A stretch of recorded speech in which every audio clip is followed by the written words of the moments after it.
the most dangerous people out of the people in the public is the people that are masquerading around as psychiatrists in white coats and jackets who's issuing and prescribing biological and chemical warfare agents, operating in a psychiatric hoax where psychiatry was disbanded in 1970. Surprise, surprise. And all of a sudden, these morons, not all of them, have resurrected psychiatry, and they're the most dangerous people on the planet out of how many?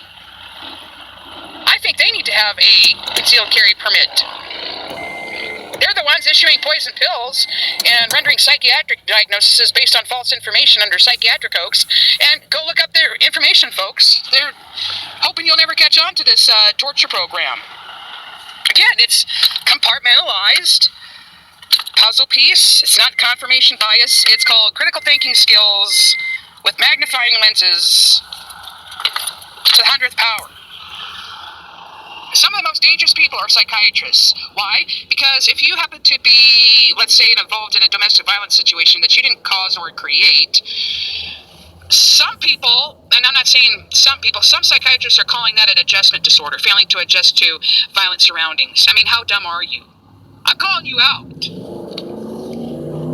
You're prescribing poison pills and involved in a covert torture program. Master's medical and therapy, and you're going to convince yourselves that you're not. And then you're sitting there telling people they got mental disorders who are acting and reacting normally to traumatic events.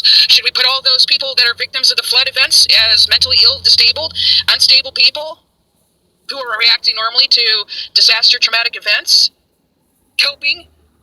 No. The most dangerous people on the planet out of some are called the psychiatrists and the psychologists, who are collecting a paycheck and then going in and telling people that they have a mental illness or disorder that does not even exist. There's no x-rays, there's no blood tests, there's no urine tests, no chemical tests, urine tests, CAT scans, MRIs, genetic assays that proves that anyone has a disorder, mental illness. Think about it. We have to prescribe you a poison pill because you have a mental illness? No. That's very sophisticated propaganda, social engineering experiment, hoping, counting on you not putting the puzzle piece together. This is not confirmation bias. This is not a conspiracy theory. This is not conjecture. It's called putting the puzzle piece together to come to an overall bigger canvas of the covert torture program for a pre-planned genocide for gun confiscation measures. And those people that aren't awake to it, and those psychiatrists and psychologists who are brainwashed, convincing themselves that I went to school for 8 years and I can't believe that you're telling me that I was told a bunch of lies. Well, get used to it.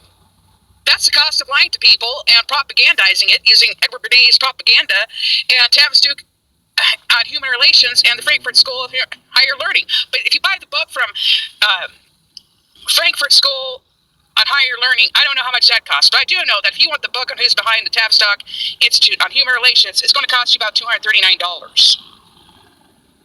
See, because they know that most people can't afford $239 to actually take a look at who's doing the what and causing what, and they count on you not having enough money to pay for $239 so you can look into the matter.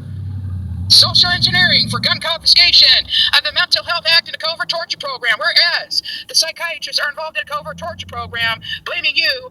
However, they are the true medical hoaxers. Think about it. Step back over the canvas again. Look at it again. Analyze. Look at the information. Overall, bigger picture. Compartmentalize. No, psychiatrists, you should have to register your firearm because you're engaged in a covert torture program. Master's medical and therapy. Out.